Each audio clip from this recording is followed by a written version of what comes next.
In the age far before the sinking of Atlantis, a meteorite made of vibranium, the most durable element in the universe, struck the continent of Africa, affecting the plant life around it.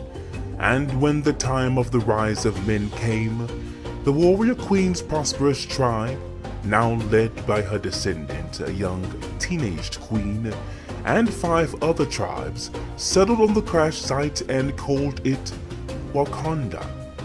But unknown to the other tribes, when the meteorite fell from the sky, it not only changed the Wakandan land and vegetation, but it had also awoken the dormant, hereditary genes within the teenaged queen, giving her the ability to wield raw, arcane magic, which she was not afraid to use. And she became known as the tribe's first sorceress queen. And thus, the tribes lived in constant civil war until a warrior shaman named Bashinga received a vision from the Panther god, Bast. The vision led him to the heart-shaped herb, a plant that granted him superhuman strength, speed, and instincts. Bashinga became king and the first Black Panther, the protector of Wakanda, but only 4 of the 6 tribes agreed to live under Bashinga's rule. The Jabari tribe isolated themselves in the mountains, and the Sorceress Queen, refusing to be ruled by any man, also forfeited their land to Wakanda, which gains the attention of the elder goddess Ashta, the Bright Lady. Seeing that the descendants of Gaia's chosen women were now without a land or a god, Ashta appears before the Sorceress Queen. Ashta, the Benevolent, is also the goddess of intellect and reason. Moreover, she derives her power from the worship of others and the spreading of her name. Ashta teaches the Sorceress Queen many spells to invoke in her name so that her tribe will believe in Ashta's reverence, and Ashta leads the tribe, her new worshippers, far south into the Limpopo province. Time has passed and the Sorceress Queen is now an adult woman.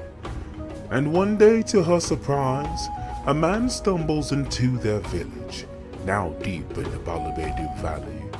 Unbeknownst to her, this man is actually a descendant of the 14, a race that existed as pure energy without form. This man had escaped from the 14 dimension to Earth, took on a human form, and was led by Ashta to the valley. But once there, he was trapped in his human form, unable to change back to his natural energy form. But somehow the man still kept his immeasurable magic abilities, which he used to impress and woo the Sorceress Queen. The man eventually wins her heart, and their love bears them a child. And Ashta's mysterious plan is set in motion, and the female child is the first in her bloodline to bear the trademark features of all 14 mortal progeny: white hair and blue eyes. And they name her Ayesha. And Aisha grew to be one of the most powerful magic users of her era. From her faulting father, she inherited the abilities to access other dimensions and transport others across dimensional barriers.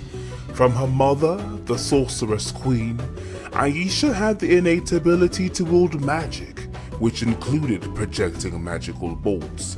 And from Ashta, which Aisha only knew as the Bright Lady, she is blessed with the ability to control the weather, including riding the winds and summoning the rain. And the tribe comes to call her the Majaji, the Rain Queen of the Balobedu Valley. It was Aisha of Balobedu, the Rain Queen, that first officially declares the Bright Lady the goddess of her tribe. and the Rain Queen used her powers to magically extend her lifespan for at least 5,000 years, simply by calling upon the Bright Lady. In the Age of Pharaohs, in a time before the Ancient One, a descendant of the Rain Queen Ayesha of Balobedu indeed also bore white hair and blue eyes, and her name was Ashake of Egypt. Ashake of Egypt was born after Ashta had migrated the tribe to North Africa. Ashake, a fifth-generation princess, was the tribe's first high priestess, and she was a powerful protector of the tribe. And when the ancient wizard Genghis arranged a battle of the world's most powerful mages to see who would be supreme, Ashake of Egypt emerged the champion, accepting the title of the fifth Sorcerer Supreme in history. As magnificent and mysterious as the night sky, Ashake of Egypt was the first human to bear the title and one of the greatest, as she is also the creator of the tarot cards and possessed the Book of the Vishanti and Agamotto's talismans. And she too could access extra power by calling upon Mat, the Egyptian alias of the Bright Lady, Ashta.